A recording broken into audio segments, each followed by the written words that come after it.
Another one? What's with these guys?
Hello everyone, of course, welcome to Red United TV. It's your boy Ivorian Spicer. We are back at it again with another podcast. I know it's been a while since we've had our podcast, of course. Your boy was been away, back as well. Couldn't be back to discuss this wonderful result of Manchester United, you know. As you can see, I got a smile on my face, and I'm sure a lot of you Manchester United fans have a smile on their face. It's a good Monday morning for us, you know. Terrible Monday morning for Liverpool. We've just handed them their fourth defeat straight in a row, courtesy of Manchester United. Manchester United finally back-to-back Premier League wins. Yes, let me repeat that again. Back-to-back Premier League wins under Ruben Amorim, you know. What a momentous occasion. I'm happy. I'm sure you guys are happy. You know, we've got the guys in the background. Ems is with us. I'm just going to bring him in a couple of minutes as well once he gets himself ready. But guys, get yourself involved in the comments as well. Anything Manchester United related as well. Put yourself in the comments. Remember to subscribe to Red United TV and smash that like button and share across all social media platforms. Become a member of Red United TV by clicking on the join button as well. But let's go straight into it because I'm just going to bring it to just sort out my camera, make sure I'm nice and steady. You know, I want you guys to see my face. I want you guys to see my teeth throughout the whole entire show because man is happy.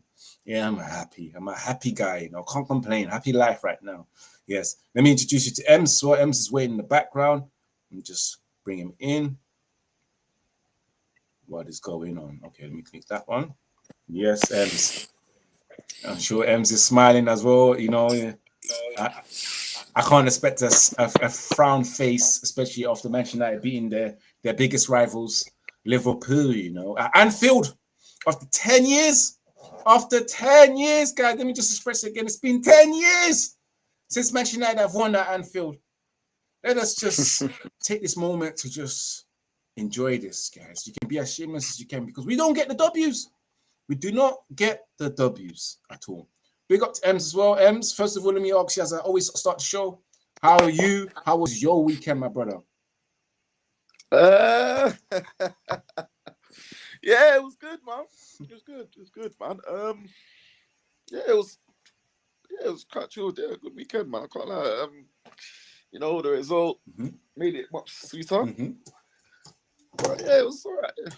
Thanks for asking. I thought you would say that with a bit more smile on your face, but it seems to me that you're not happy that Manchester United won that game against Liverpool. You know, because a certain manager, it means a certain manager has to stay a bit longer. You know. Listen, end of the day, if my dad is successful again, no one's gonna complain in it. But obviously, I don't want to be a flip-flop and all that. I want to maintain what I believe in it. Do you know what I'm saying? But right now, I'm happy the club won. But now, like I said in the group chat, like, you know, if we don't win the next game, then that victory in Liverpool is irrelevant to me. Big win, you know. Hey, Ems, we just beat the Premier League champions, bro. Yeah, but what's the point beating them and then you lose to Brighton next week? What is the point? The point is that we got the back-to-back Premier League win, asking for 3 games win in a row for Manchester United. You know, it's not easy, bro. It is not easy, Listen, we're at Old Trafford against Brighton. We should, but they're a bogey team. But I'm not getting ahead of myself or too gassed or whatever. You know, we've seen this before. Well, actually, we ain't seen this before. We ain't seen this after a back-to-back win. I don't know what you're talking about. I ain't seen this. This is the first time I've ever seen the back-to-back win. Under Amorim. Under Amorim. Yes, under Amorim. But like I said, that formation can work against certain teams. But I feel that formation is a specialist for certain teams. But when it comes to teams just trying to break down, I don't think it works, personally. And I'm sure Amorim will revert back to his normal system when we play Brighton. No long ball, maybe play it from the back as well. It is what it is. But let's get straight into it. As we're just about to start, just waiting for our Mook as well to set up his camera. He'll be joining us shortly, but let me go straight into it because it is Liverpool 1, Manchester United 2. Manchester United getting their back-to-back win against Liverpool. First time at Anfield as well for victory. Harry Maguire himself scoring the winning goal. Manchester United opening up the game within 62 seconds. He didn't even get to blink too tough until Manchester United scored their first goal. You know, Bruno with that first goal. Yes, Van Dijk took out his own man, and I believe it should have never gone for foul as well. You know, it'll be very harsh on us that the guy fouled his own player, and then the referee blows a foul for Liverpool, or takes the goal away because of that incident, a head clash. It wasn't our fault. It wasn't Mbeumo's fault. It was Van Dijk. But what Ahmed did after that, once the ball was reclaimed back, find Mbeumo. And we've all been talking about the partnership between Ahmed and Mbeumo, that it's not working. For some reason, they're finding that connection. Ahmed feeds in Mbeumo to score the first goal 62 seconds into the game. What a wonderful start for Manchester United. Big up Amuk as well. I'm sure he's happy as well. But what a wonderful start for Manchester United, you know, first couple of minutes. And of course, Manchester United with an opportunity to make it 2-0. That dickhead himself, that fraud Bruno Fernandes, was squared up by Ahmed, misses it. And this is the exact same goal that he scored against Arsenal in the FA Cup when he scored the first goal. Cut back, finish it off lovely. But he failed to do that. And we will talk about players individually once we focused on the game. But Manchester United with an opportunity again. Mason Mount, when the Liverpool goalkeeper scruffed the ball, could have just tapped it in, but couldn't direct it well. Manchester United opportunities in the first half, and as well our goalkeeper. Hats up to him. We'll talk about him later on. But then when Liverpool equalised, Cody Gakpost, I couldn't. I was like, I will take a draw because I was hoping. I would have taken a draw because I said the best result for us is a draw. But then Manchester United told us to shut the F up, bro. Bruno Fernandes, I was screaming for him to come off the pitch because he looked tired, giving the ball away numerous of times, sloppy passes. He tells me to shut the F up at Ivorian Spice, you know. Let me just give you something to just suck on. And of course, pause first of all. And of course, crosses it in. Harry Maguire, clutch goal. It couldn't be anyone better than Harry Maguire. And of course, he had that situation last year at Anfield, which never happened. But Harry Maguire with a winning goal, 2-1 for Manchester United. 3 points collected. We are 3 points behind Liverpool now. And just especially for you, we are 6 points away from the top place. You know, I know how you like to say these type of things. Please, I beg, don't do that. Don't do that. Yes, we will do that. Listen, I told you, bro. You don't need to relax, bro. Ems, can you centralize yourself a bit with the camera? Because we only see side of your face. But yes, let's go straight into you. Yeah, let's have your overall thoughts on the game before we get to the players and before we get to the managers as well. Let me get your thoughts on the game. I bet you, Jerome, and other man can't wait for me to finally show some praise in it, because apparently I've been over negative, if that's the thing. But what I want to say is Ruben Amorim got his tactics spot on for this one-off game.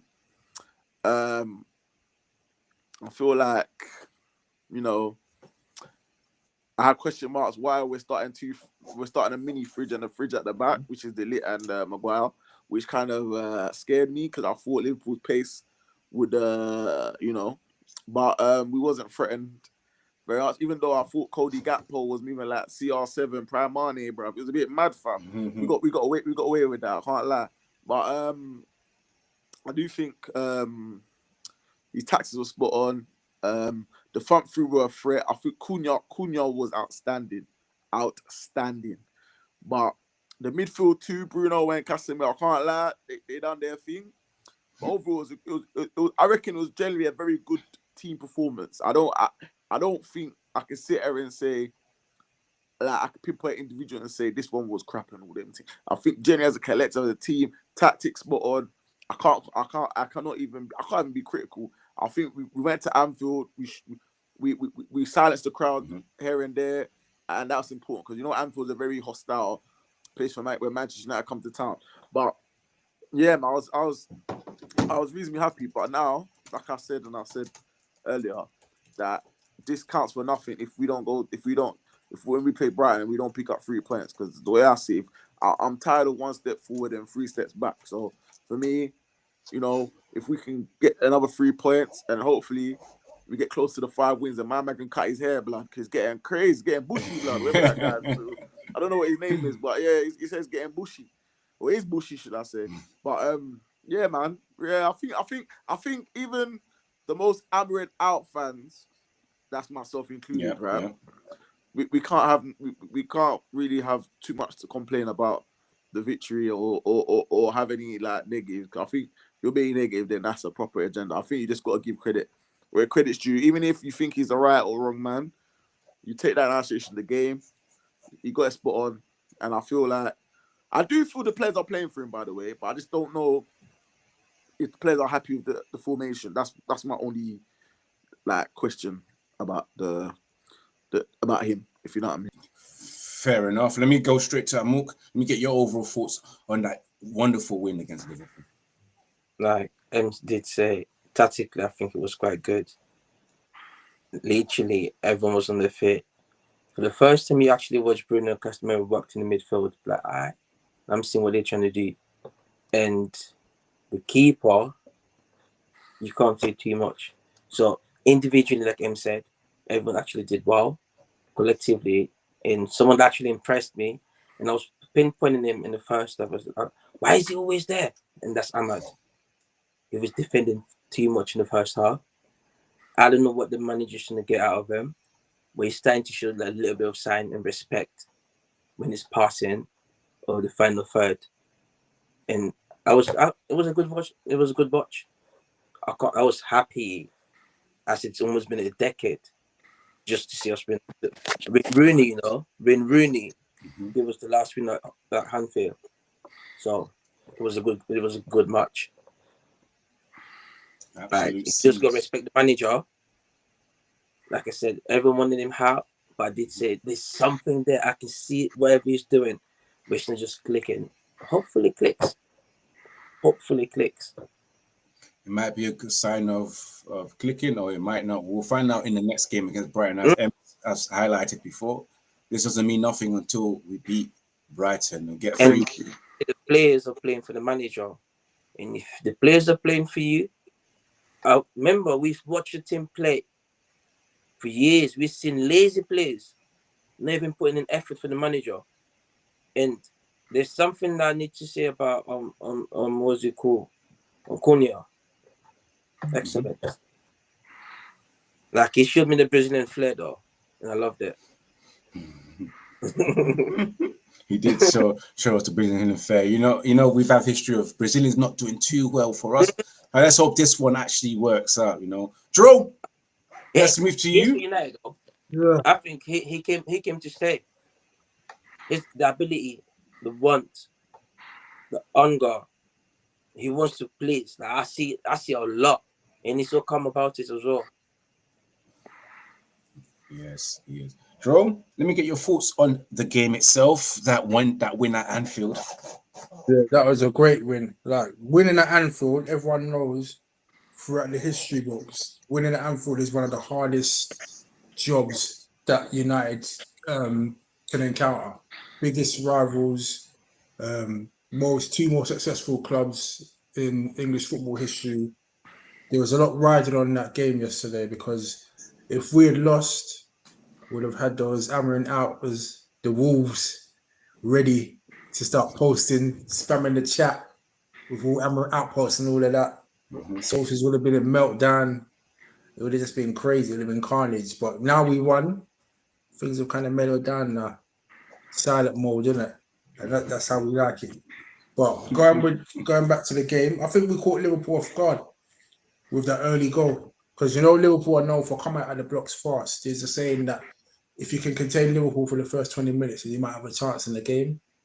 And we just hit them cold. First minute, I was shocked. I was like, what? First minute? When did United score goals in the first half?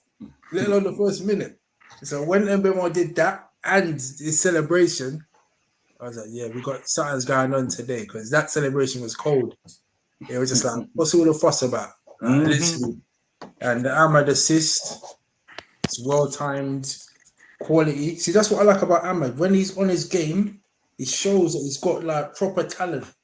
Like, it's not just spamming balls into the box. Man's actually got, real finesse in his play. So I was happy with that. And I don't know about this situation about the head injury because that was two Liverpool players colliding. So I don't know what people are trying to make of that, but that ain't our business. So we just carried on with the game and we scored our goal. And then I was quite happy with how we played in the first half. Obviously Liverpool had chances. I think Gakpo hit the post. That should have probably been a goal in all fairness. A well-taken strike. But we played well. Like, we didn't go to Liverpool looking scared. We were passing the ball. We looked like we had a plan. And we looked like we were playing for the manager.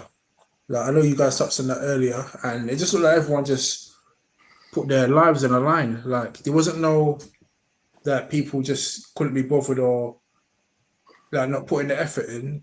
Like, it was a proper team effort. And obviously went into the break at 1-0. I think we even could have made it 2-0. I think Bruno had a good chance. And he hit it wide.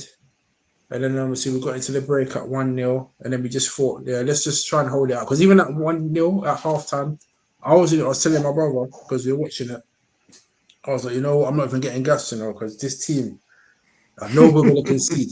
I know we are definitely, without that, going to concede. Although, admittedly, Lammens, he needs to stay in goal now. That's our first choice keeper. I think he's cemented himself now after that performance. He just gives so much composure and confidence to the back line.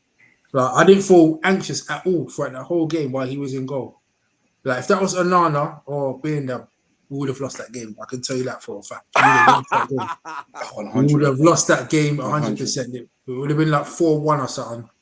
And one of them would have made a mistake. But Lammens, he did good. So that was a springboard for us to go on and get something from the game. Obviously, it was disappointing that Liverpool equalised because we still got a midfield issue. Like, Bruno and Casemiro, like, just in general, our midfield isn't it to compete for the title.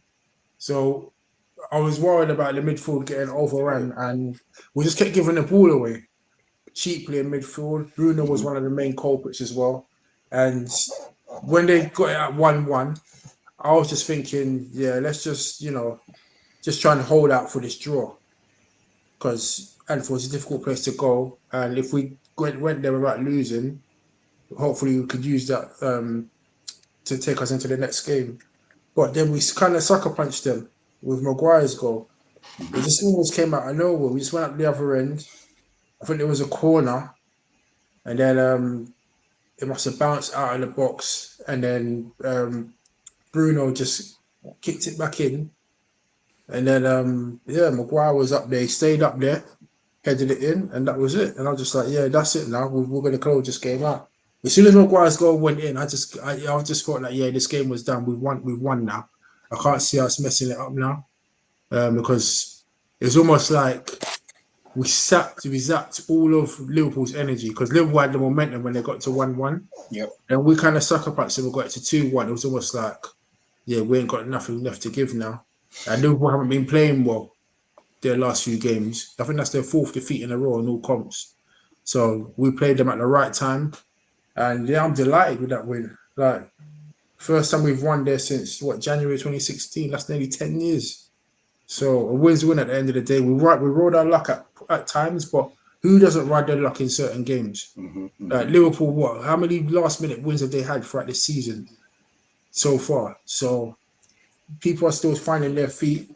And yeah, as I said, hopefully this could be a momentum booster now for the next game, because we need to kind of try and get a run going now. That's our first back-to-back win under Ruben. Hopefully we could beat Brighton at home, because Brighton have been getting the better of us for the last 3-4 years. I think it started from Louis van Gaal, I think.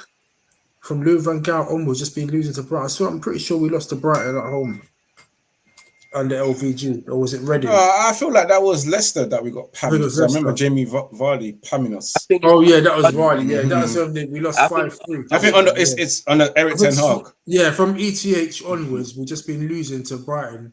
Home and away, just been beating us. Ollie, mate. Ollie days, actually. It's Ollie days. I can't remember Ollie beating Brighton.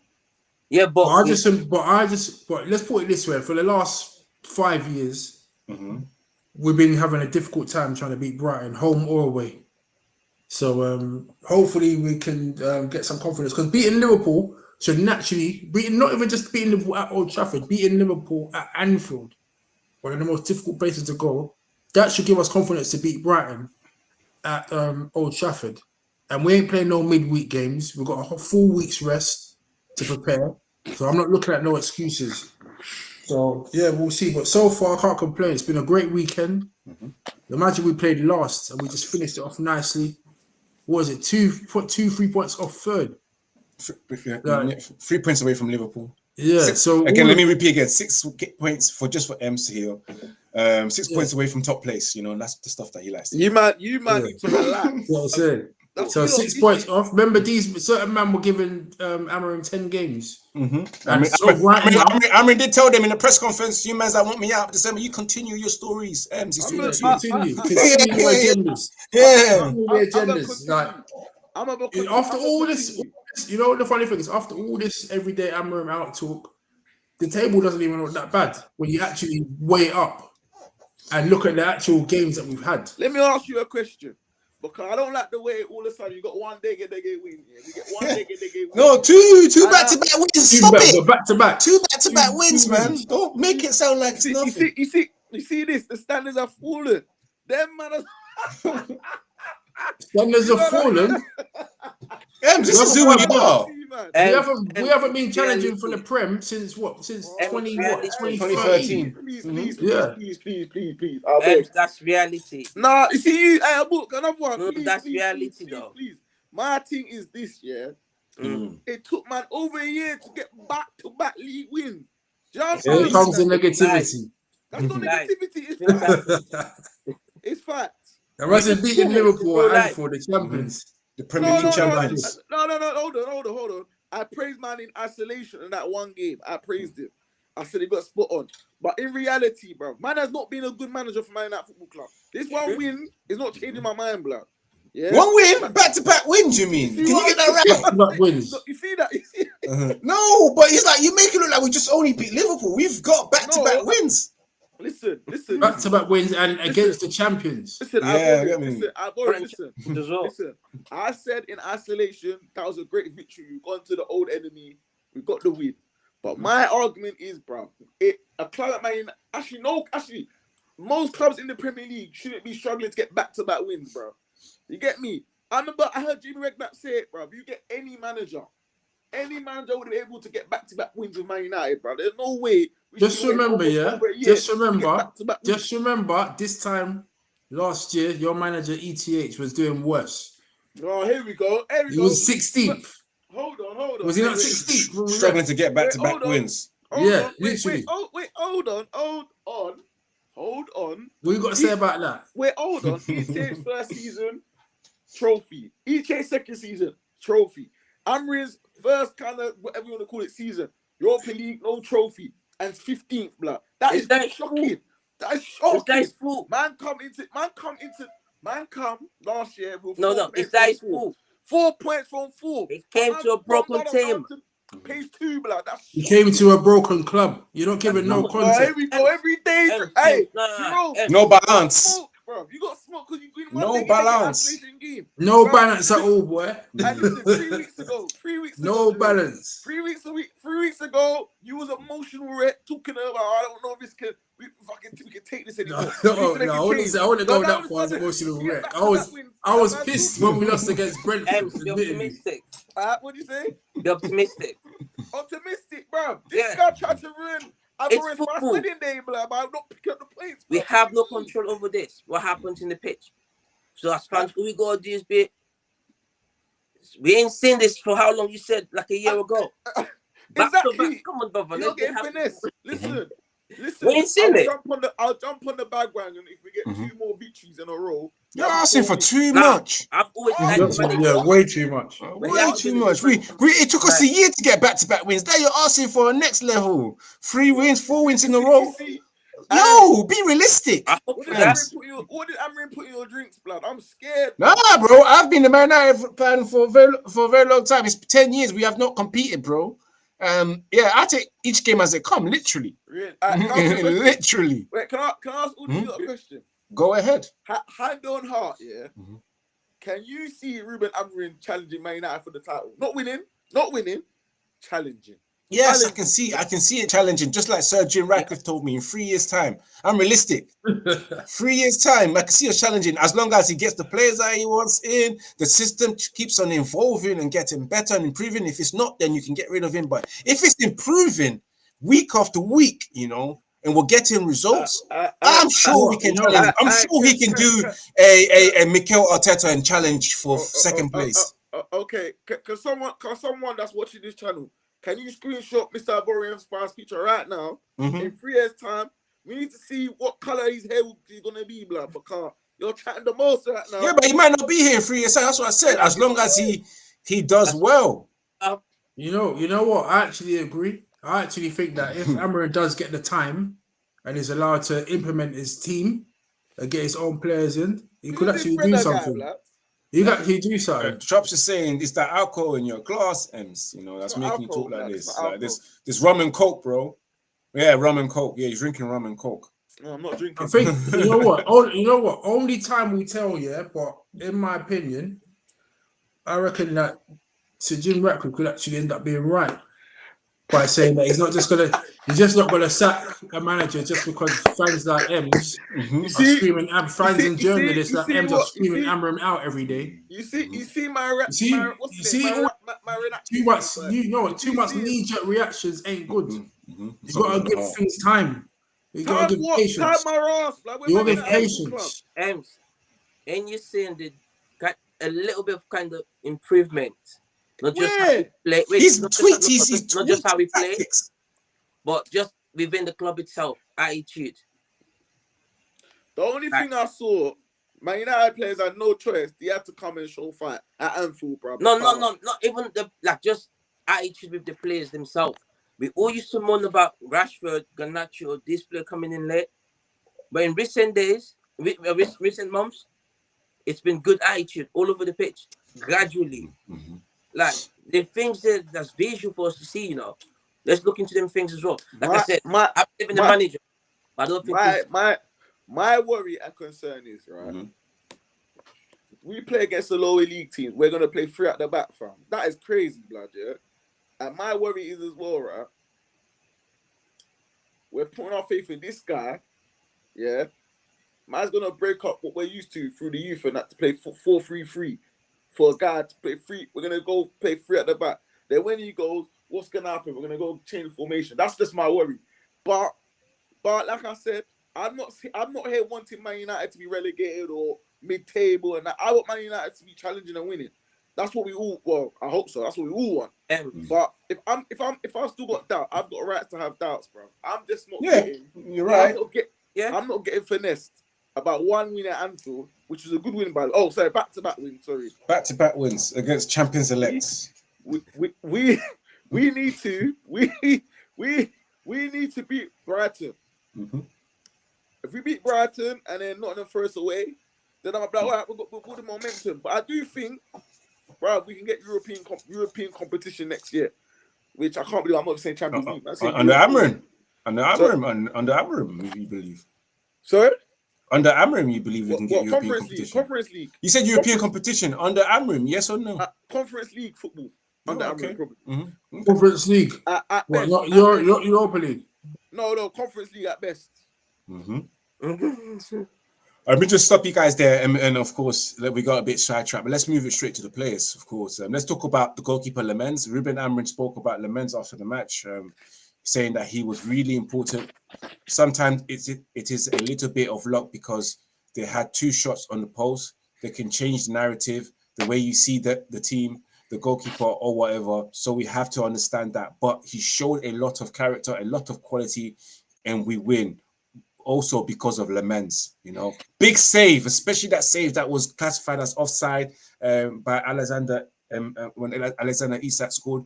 Stayed on his line, made himself extremely big, and of course happened to save with his feet. Lammens as well. It was refreshing to see a goalkeeper catch the ball and just go to the ground and just hold it on for a couple of more seconds, just to cool down the temperature, and then again restart the game slowly. It's refreshing, like. Guys, we actually have a goalkeeper. And again, because of him, we won that game. Back-to-back games for him. That's back-to-back wins for Lammens, a clean sheet. I'm disappointed that he conceded that goal, but it is what it is, man. Thoughts on Lammens' performance against Liverpool and Lammens in general? I would say it was a commanding performance and all of that, bro. Even that save, I think the Isak chance, when I say his feet, because that's on there now. I'm gonna try to use his flipping hands and go through him into the net, bro. So for me, I feel like this might be 18.3 million well spent. It's 18 million, right? Something roughly that about 20 million. 18, whatever it is. Under 20, under 20, even though I would have wanted Donnarumma, but hey, this might be the next best thing. So 18 million.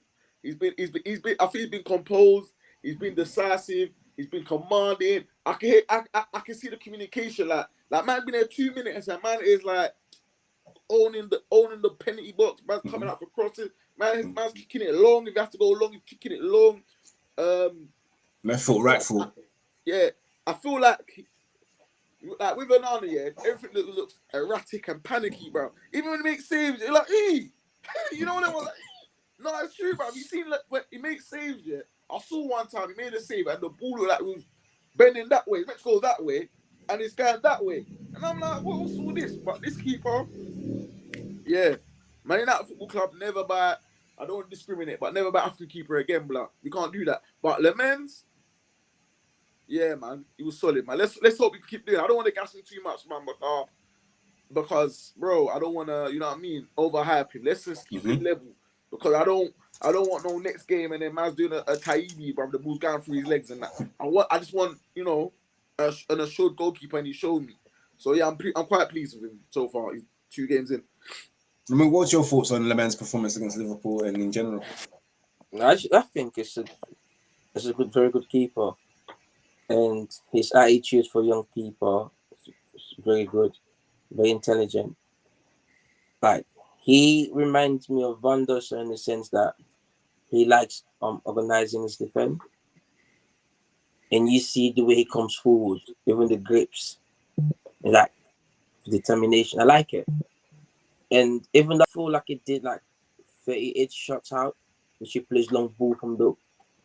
That's something manager needs to look into and see, because we could counter teams quick. If he could make them long balls and pass to players, I think we got something good. And being the keeper is actually good as well. The double save, even though it was offside, that was a very good save. Even the ball that Isak played that hit the post, he was very much involved in that. He's good though. I like him still. Let me just get to the comments from Shops as well. Shops says, in this current market, that is an amazing piece of business, and I actually prefer we sign Lammens than Donnarumma. Says Dono Kebab because I'm tired of paying high fees and wages, and it doesn't work out for us. And one thing I have to add to you, Manchester United, I believe they were instructed to play long, as the press conference from Arne Slot said Manchester United were playing low block, long as well, which allowed us to win the second balls. You know, ship out long, make Van Dijk head it, and then we was winning the second balls. That's how we scored our second goal. So I think that was just the tactics for that particular day.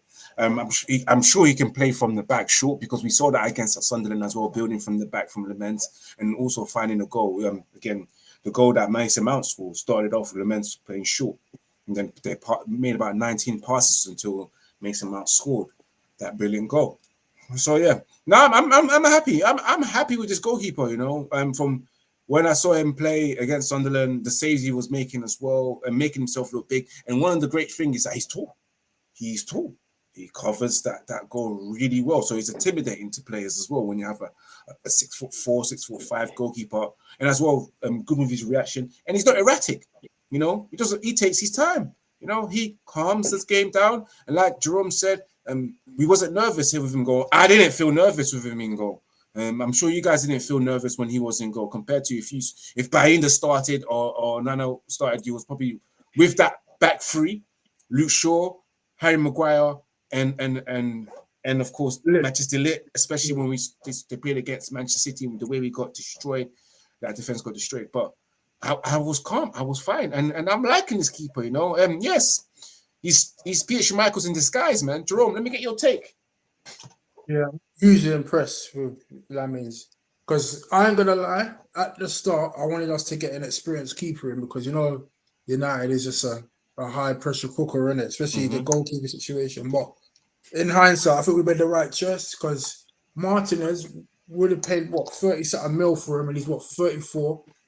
He's actually on the decline, and instead we've gone with, I think it was Wilcox's idea, to go with the younger option, the one that's got potential to grow into the role as United's number one keeper, and we could hopefully, if we're successful, be here for the next 5 to 10 years. So there's longevity in it, and the price makes sense as well. And that's what we were saying from the start. We were like, you know, we need to get away from getting all these big, expensive signings.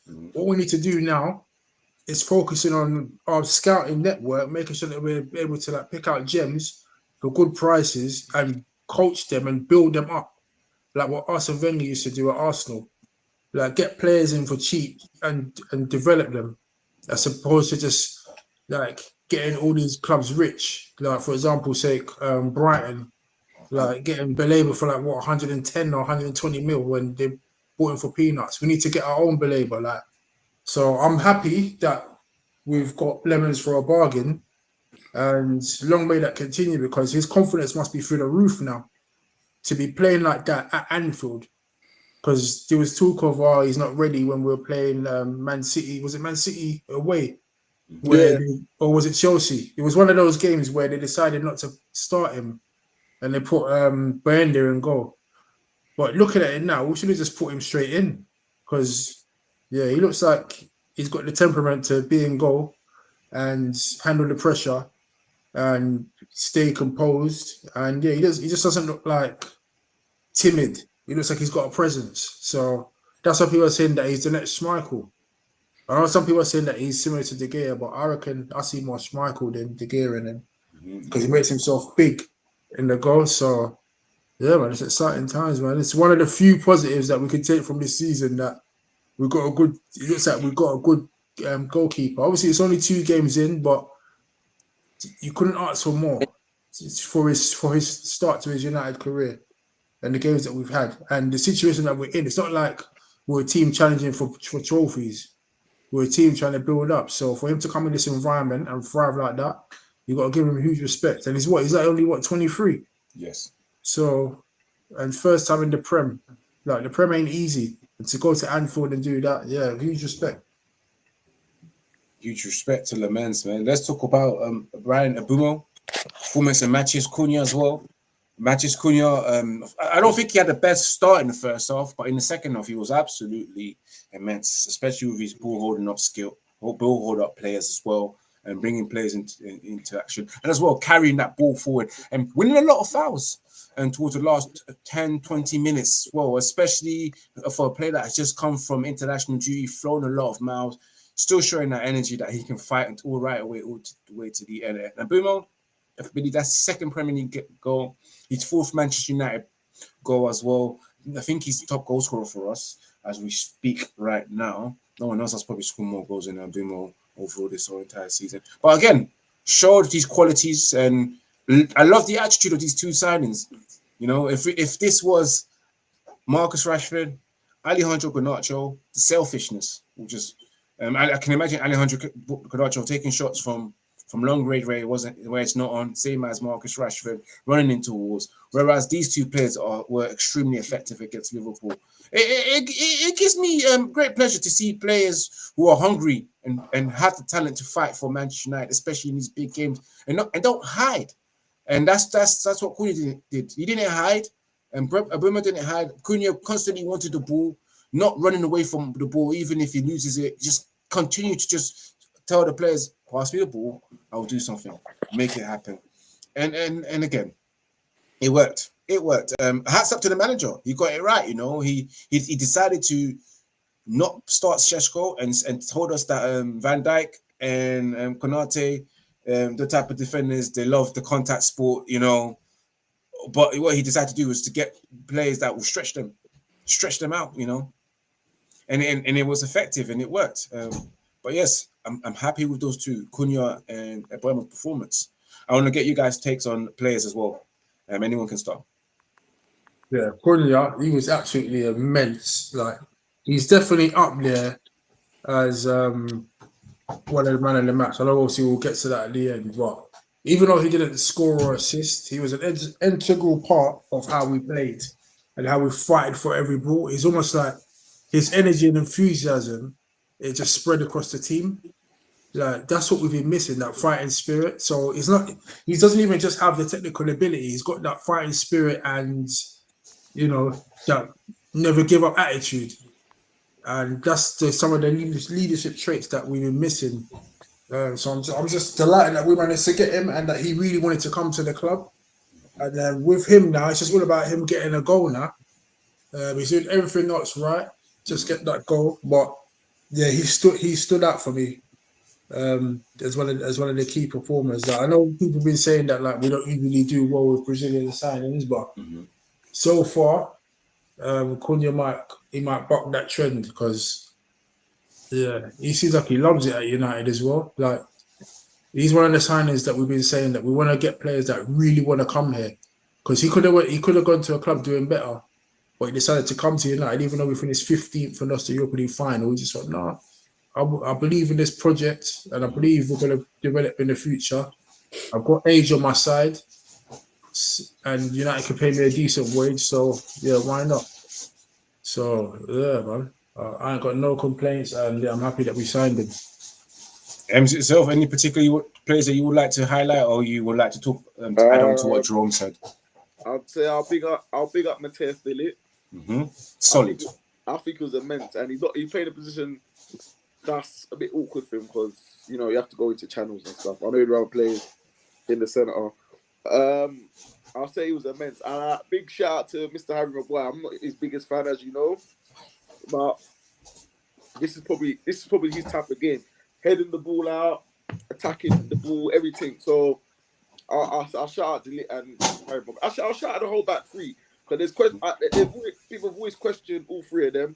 Yeah, and I think they like remain strong. Even Luke Shaw, man's playing back-to-back games, cuz that's mad, fam. That's mad. Whenever Luke Shaw play back-to-back games. Since let me just highlight since the start of the season, bro. We're in October now. Bro, he's played every game. Yeah. You know why? You know why though? Because of 1 game a week settings.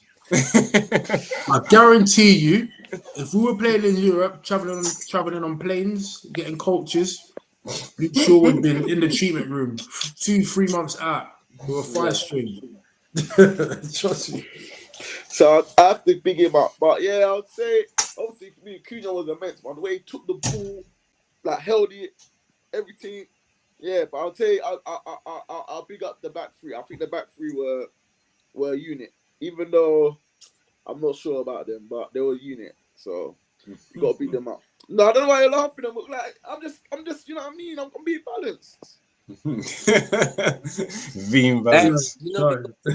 We actually have one of the best centre backs right now, which is Delete in terms of blocks.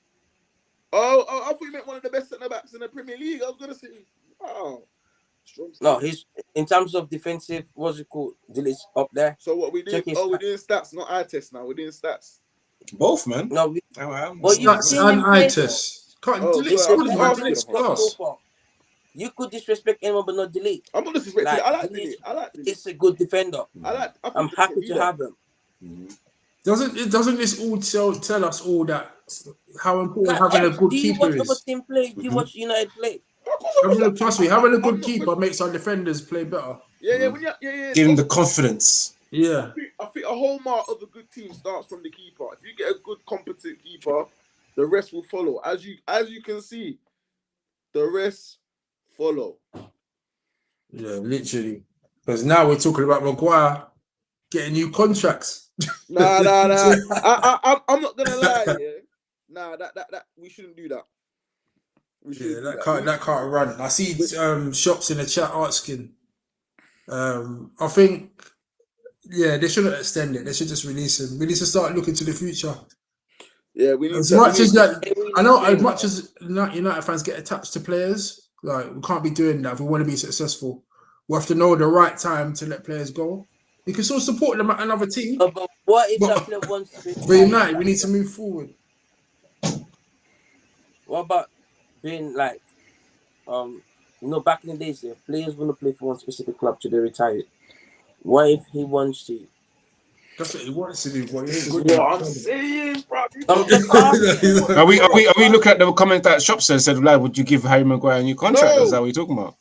Yeah. I don't think we shouldn't. New contract. The only player that I can remember, the only recent player I can remember that we kept giving 1 year extensions to was Ryan Giggs, and he deserved it. I think he stayed till 38. Well, yeah, deserves it too. Yeah. Thumbs up in big games. Yeah, literally. Saved us so many times like Ryan Giggs did.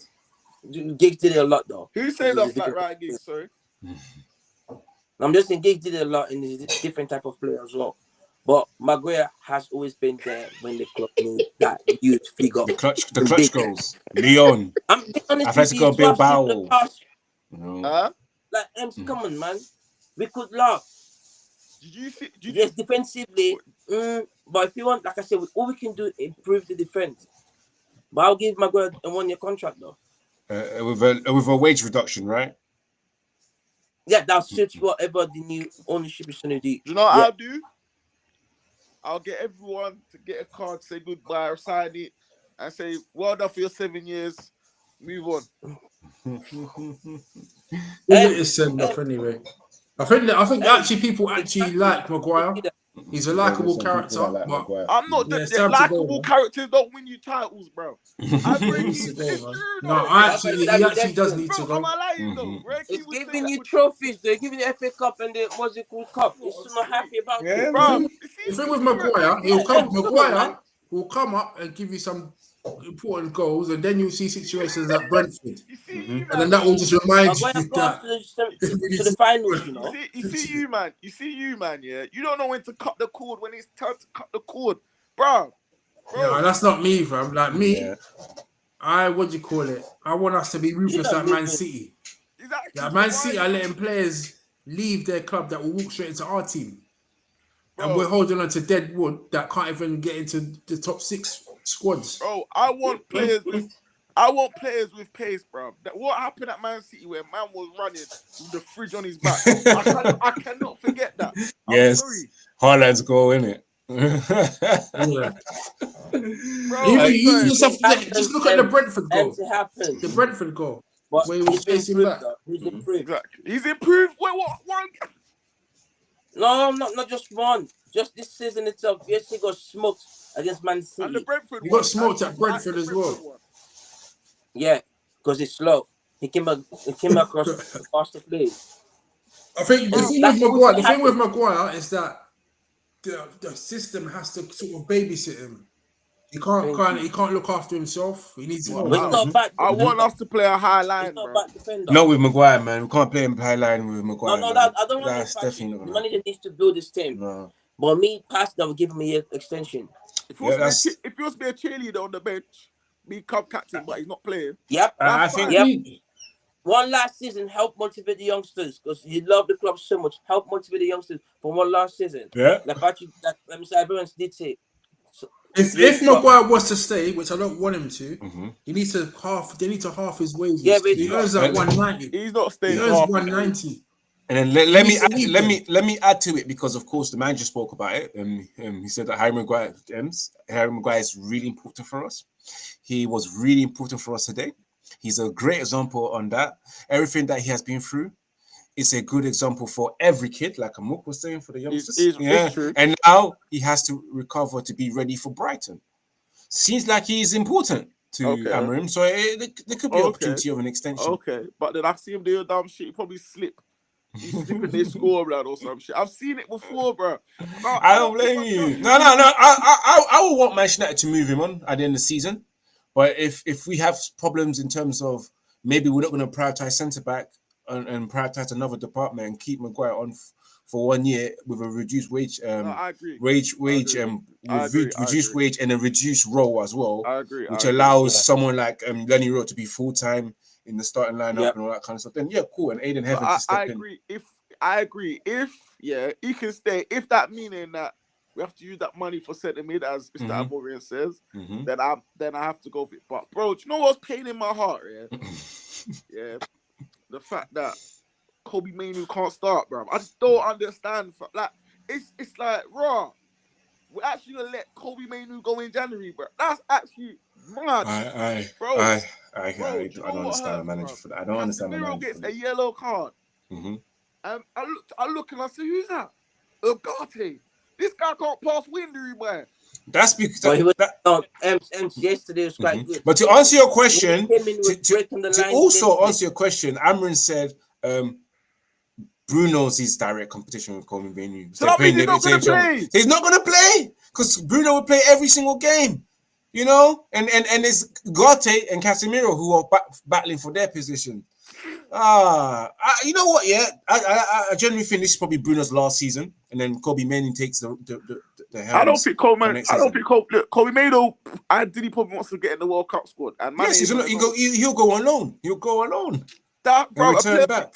A player of his quality, he should be starting for Man United. How he's not starting, obviously due to the system, as I've been mentioning, it's not going to let him start at Man United Football Club. So we probably have to cash in.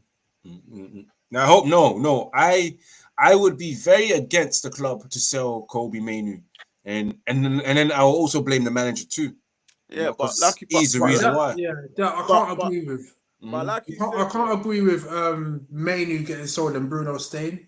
That is so backwards. You've always had an agenda against Bruno for like the last 2 seasons.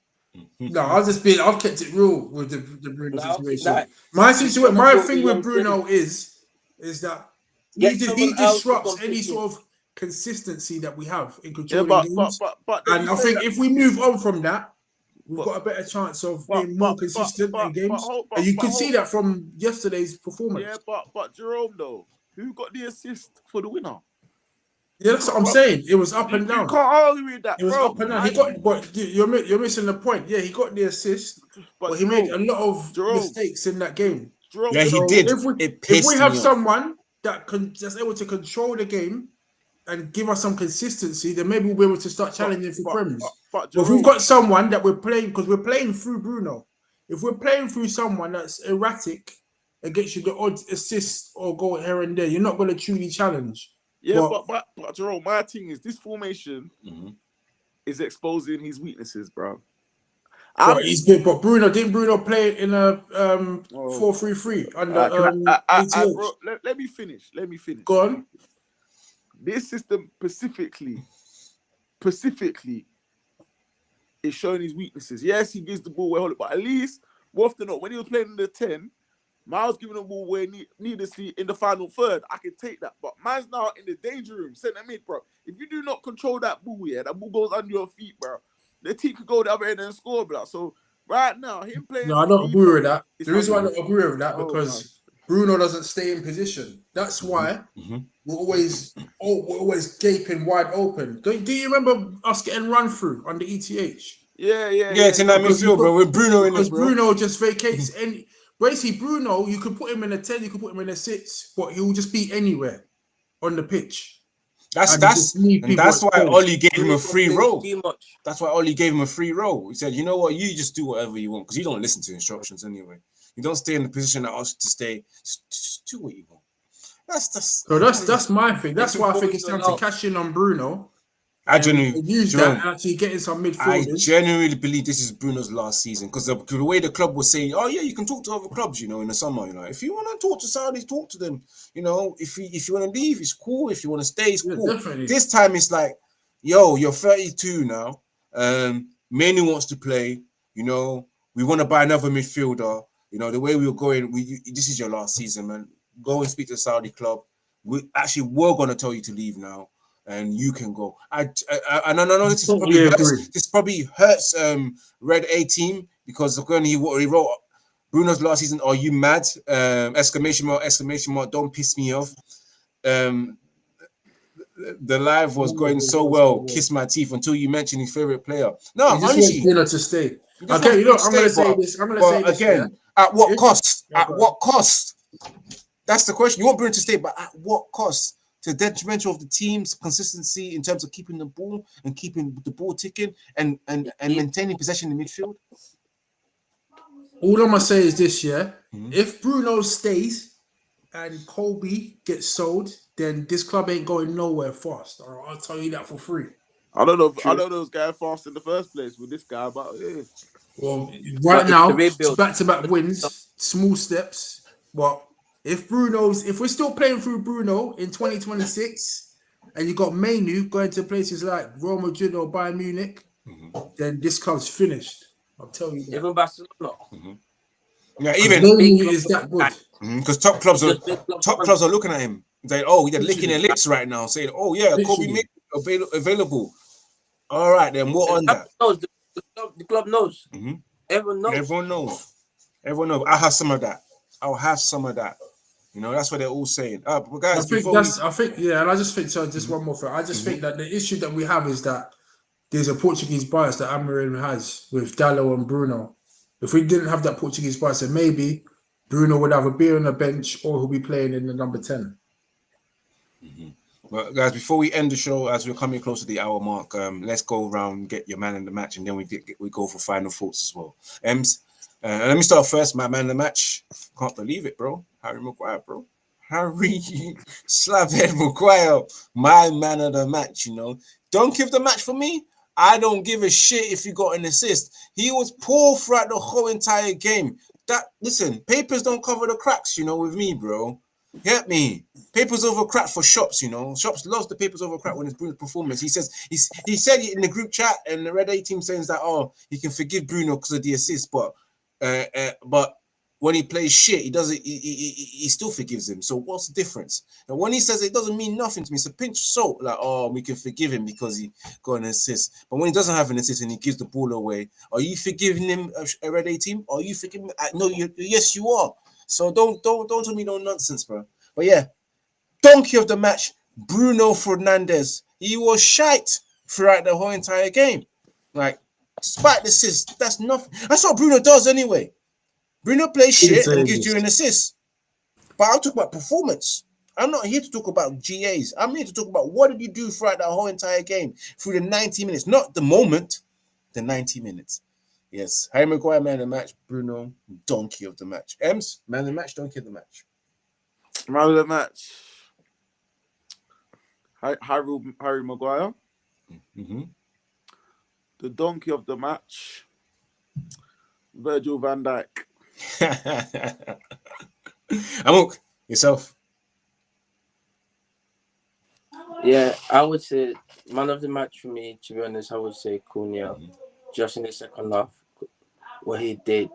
I know Maguire got the goal, did defend good, but just not one player that consistently want to take the ball forward. We ain't seen that before. Like, just seeing him giving us set pieces as well. After Cunha. Donkey, I would say Bruno as well, because in the first half it was terrible, just giving the ball away. I gave the ball away yesterday as well, a lot. Mm-hmm. So performance, right, for me it was average. He just got the assists as well. Mm-hmm. Big up to Shops who says he's man of the match, not even a surprise. Bruno Fernandes. Even if Bruno plays shit, Bruno Fernandes. So you hit me. Dalot, donkey of the match. I thought Dalot was immense. See, you spoke about Red 18, you spoke about Dalot being immense yesterday, how he was everywhere. He kept Salah quiet, you know? But he is your donkey of the match. Okay, say no more. Jerome, let's get to you. Man of the match and donkey of the match. Yes, I have to give it to Cunha. Because he just gave us that extra push, that fighting spirit. That's what you need. You know them ones where you're in the trenches and you just, survival or the fittest. That's what Cunha gave us, and we need that. That's how you win titles. So obviously we're far away from that now, but that's something to look at the long term. And obviously I'm going for Bruno for Donkey because this guy plays shit most games, but GA covers over the cracks. And having players like that in your team are not going to get you challenging for trophies. It's good that you can get GA here and there in the odd games, but consistency, what Arsenal are doing with their captain, I know he's injured at the moment, but when he comes in, it's consistency. You're getting wins, consistent wins, 1-0, 2-0, 3-1s. You're at the top of the league. We're not doing that because we've got players like Bruno that disrupt our patterns of play. And as soon as you sell him and you get some proper midfielders in, we're going to look a lot better outfit because yesterday we could have drawn that game because of our midfield, giving the ball away poorly and panicking. Once we get that composure in midfield, we're going to be a lot better, even not just on the stats, but on the eye test as well. Because you can see clearly that midfield is an area that will affect us from being able to truly challenge. But if we can get for the top 6, then yeah, that's something to build on. Yes. And let me just get this as well. Ready to say, I rather my captain gets GA than be injured 3 times in 3 home games where he's had to be subbed off. This guy with his GAs, his captain, this and that. But at what cost, bro? We finished 15th and we getting worse with him. We keep getting worse. We're getting worse, sir. Imagine getting our playmaker. GA, but you're on minus goal difference. Yeah, bro. What GAs. What does GA mean with minus goal difference? Thank you, Jerome. Is that all down to him, though? Well, he's the man that's supposed to get the assist. A lot of it is down to him. Yeah, he's meant to get the assist. The ball away all the time. But yes, before we end as well, final thoughts. Jerome, let me start off. Let me bring it back to you. Final thoughts and make my way around again. Yeah, well, final thoughts are we've got this week off, and we need to make sure that we're keeping the momentum going into the Brighton game. We drew a good win over Brighton because I'm fed up of Brighton rolling up to Old Trafford and making it their second home. Because we've just been getting pammed there too much. They're just running through us. But the good thing is we don't have a Nana, the donkey. We've got a proper keeper now, so that might help us. So fingers crossed we can get 3 wins in a row.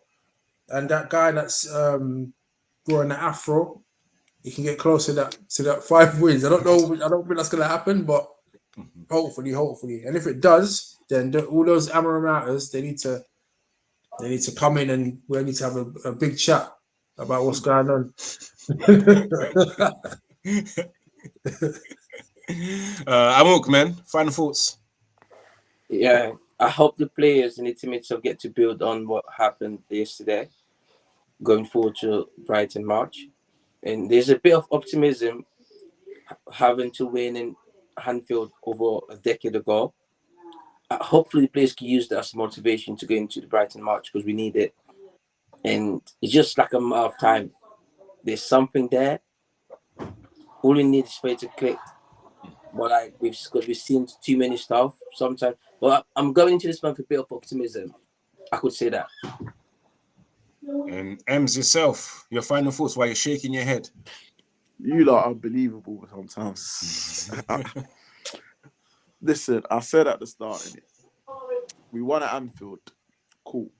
But if we don't add it up with Brighton, then it's a waste of time going to Anfield and we didn't. What was the point? So for me, I think we have to win that game and the game against Forest to keep the momentum going. But you know, it's funny how they get a win at Anfield and the people that are either on the fence or Amorim in now all have time to smoke and talk. Like, you get me? I'm still talking, innit? I don't believe he's the answer for Man United Football Club, but at this moment of time, he's finally got the two back-to-back wins, the back-to-back wins. So I want us to keep going and winning, because obviously at the end of the day, I do think every Man United fan wants Man United to do well. Whether they think the manager is the right man or not, they still want Man United Football Club to do well. So for me, I want us to go to Old Trafford, beat Brighton, and that's it. And keep moving. Because this one game a week, he's got no excuse now. He's able to have training with players. One game a week, no excuses, bro. Man can't say this, that, whatever, bro. You've had your preseason, you can train. So now you have to now go on a run with momentum. No excuses for me. Big up to Red 18 says, I'd rather win at Anfield than lose to relegation fraudulence the next week. You know, that's Mr. Would you rather speaking right there. But yes, Bruno FC, Mr. Bruno FC himself. But yes, for me, final thoughts for me. Yeah, man. Manchester United fans, enjoy this as much as you can every day. Look for your nearest Liverpool fan, Liverpool friend, and troll him as much as you can, because we won't get this for a very long time, you know. And as for this week coming up, Brighton, we have to win. It's at Old Trafford. We want to get the 3 wins in a row, so Ems can move on to 4 wins in a row now. You know, he just keeps setting the bar higher and higher for Ruben Amorim, just so he can get rid of him. But it is what it is, man. Let's get these 3 wins in a row. Don't put words into my mouth. No, that's how I see it, man. That's how I see it. If we do 3 wins in a row, you're gonna be like, oh, can we get 4 wins in a row? Oh, if we get 4 wins in a row, can we do it in 5? You was the same man. I'm on this. Yeah. You was the same man. Mm-hmm. Forget that. What game was it? Was it Brentford? Yeah. Ruben Amorim out. Yeah. You were the same man. All of a sudden, I ain't changed my talk. No, I ain't changed yet, but I can give credit to the guy. Like, I can give credit to the guy. I'm like you. I know that he might not be good enough, but what can I do? Ratcliffe told me 3 years. Okay. Fair enough. Ratcliffe told me 3 years. I was like, all right. You've justified yourself, but Jerome now, this guy, bro. What we said. You, brother. You know, bro. Because 1 week we lose, you be chatting, bro. Next week, no. you be chatting. The only time I was chatting was that Brentford thing pissed me off. That was the one where I was just like, you know what, this manager's just pissing me off, because man keeps playing Bruno, who I don't rate. Oh, this guy in the 6. Mm-hmm. Like, play players that can play in their proper positions, and then we can use that to build something. But if you keep playing your favourites just to shoehorn them in, that's where you're creating problems for yourself. So that's why I was frustrated. But obviously, I'm happy that we beat Liverpool at Anfield, and hopefully now players are adjusting to the way that he wants to play. So even if he's doing like bozo stuff by playing his favourites, hopefully we can still grind out results, because we're playing 1 game a week. But I'm just holding on to the fact that I just think that this is Bruno's last season. Mm-hmm. So when he's gone, Amorim, whether he's here or not, won't be able to pick him. Because I think sometimes the club just needs to make decisions for Amorim to make his job easier, because this sentimental connection that he's got with his Portuguese players is making his job harder, isn't it? So we see people above him just be like, yeah, get Bruno out, get Dallo out, and we'll bring in players for you, and you just coach them and do your job. So yeah, maybe it's a good thing that we're just getting in head coaches now, not managers, because these managers get too attached to players, isn't it, and start using their favourites. So yeah, we'll see anyway. And there you have it, Jerome. There, dropping the mic as well. And Shop said, "Mr. Drop Mic, stop it, bro." But it is what it is, guys. It's been the Catch Up podcast. Another good show. We're back again after a break. But yes, we're looking forward to next week, Monday. Hopefully, we can celebrate the 3rd Premier League win in a row and continue this great feeling right now that we're feeling at this present moment. But as always, guys, remember to smash that like button, share across all social media platforms. Remember, this will be available on all audio platforms such as Apple Podcasts, Spotify, as well as Amazon Podcasts. As always, as I like to end the show, remember to keep it united. And remember to keep it Red United, as always. Peace, love from everyone. We will see you on. We will see you next week, but I will see you this Saturday, 5:15 for the Brentford watch long. Do tune in and do join as well. Get yourself involved. Till next time, peace and love and God bless. We are out. Peace. What's up?